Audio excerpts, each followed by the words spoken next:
I honestly don't think the international community has a clue about what's going on in China. To think of China emerging as a global leader in sustainable development just couldn't be. The world is changing, we must change with it. Learn one thing, no, stop, learn something else, and do it all now.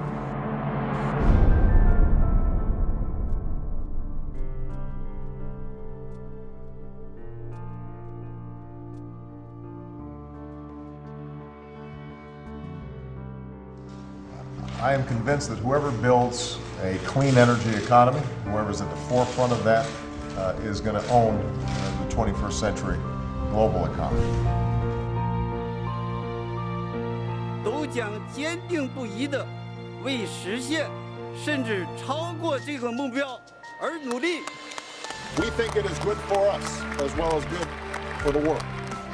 Life cannot go on as it was. The world needs to change. The world needs to be saved. For most people, it is totally counterintuitive to think that China may take the lead. If we can do this, we will be the new global superpower, whether the West wants it or not. China is attempting to transform from the world's greatest polluter into the nation that will own the sustainable technology industries of the world, because they know they need them most. The environmental situation in China has gotten so bad that we have no choice. They have to find a different way to live. The ticking clock of environmental disaster is clear to all. Time is already running out, and the people are being called to action.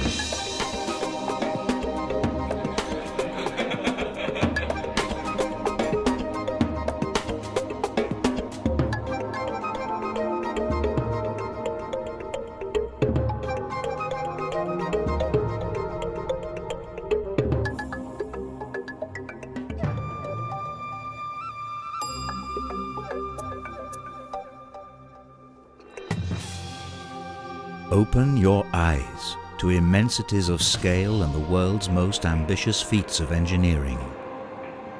Learn how a greening China is already changing our world and what this means for our future. Is this going to be the most important story of the decade? Possibly.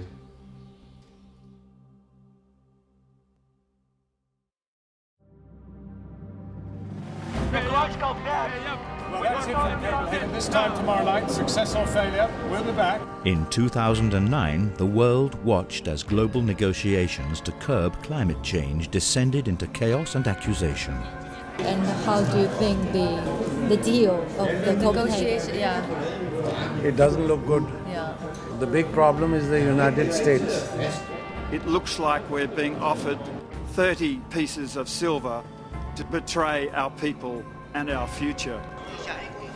But future generations may look back on this moment as a crucial tipping point in the global balance of power. The time when a newly emboldened China walked away, deciding to solve its own problems, its own way. If you ever needed a wake-up call, just experience the air pollution in China. Our addiction is to coal, not oil. And the air we breathe reminds us of that every day.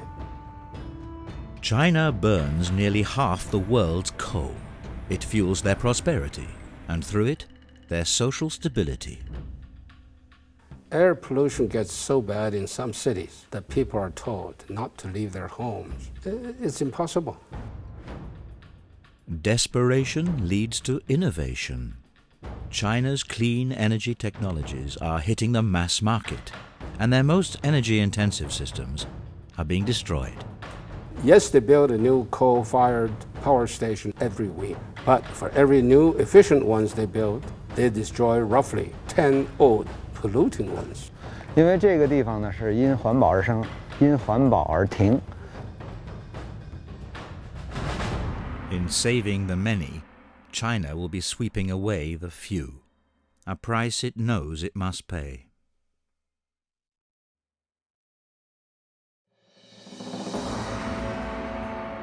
If in fact there is a single catastrophic environmental issue in China, it's water. It is said that within 10 years, 30 million environmental refugees will leave northern China for lack of fresh water. Yet even where the flow remains, 3/4 of China's water is contaminated. With 700 million peasants depend on cheap water, government leaders cannot raise its price for fear of triggering massive social unrest, something they fear above all else. So while the mindset of plenty continues, an informed few work tirelessly to rebuild a broken hydrological cycle. Make me stand against any resistance because I believe what I'm doing is right. Evidence from deep within the Tibetan glaciers has now placed the water supply yet closer to the brink of collapse, driving decision makers to launch into some of the most astounding feats of engineering the world has ever seen, and to the fields of Africa to grow their food. Water is going to be the biggest shortage of resource in this planet, more so than energy, oil. How do you convey the urgency of the situation without making things seem so hopeless that people just want to give up? When you think about the consequences of 1.3 billion people not having enough water, it's a very, very frightening thought.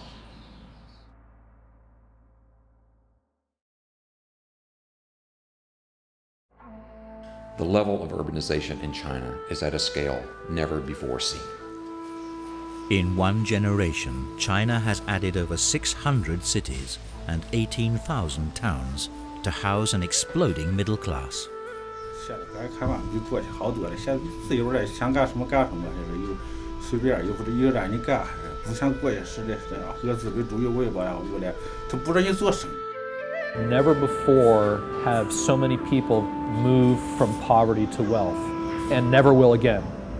These people had nothing. Millions starved not very long ago. You don't forget stuff like that.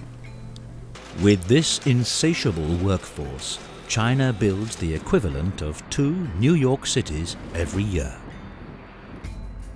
What they build now will dictate to the fundamental patterns of consumption for hundreds of years, just as it did in the West. Will China's billion continue in the footsteps of the developed world? You know why the world faces so serious environmental problem? Why? Why? Why? U.S. lifestyle.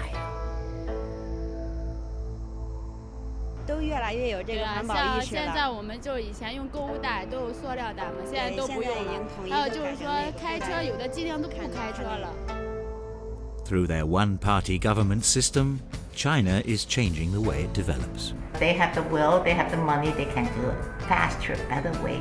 The democracy can't ever make it happen. The government decides it wants trees. So now our people are working out how to get 30 billion trees in the ground in 10 years. Building codes that generates eco-cities, they make it happen. The untold story right now is most of the construction that we're looking at here in downtown Shanghai is going green. 那么这样子呢，就是既能够赚到钱，然后呢，社会又发展了，环境又保护了。我相信中国人不管做什么，要做什么就能做得到。中国人这么多人，是不是嘛？也不比外国的人少。收钱的话，一人出1块钱也比日本的钱多啊，对不对？ I still cannot believe what I see every day in China.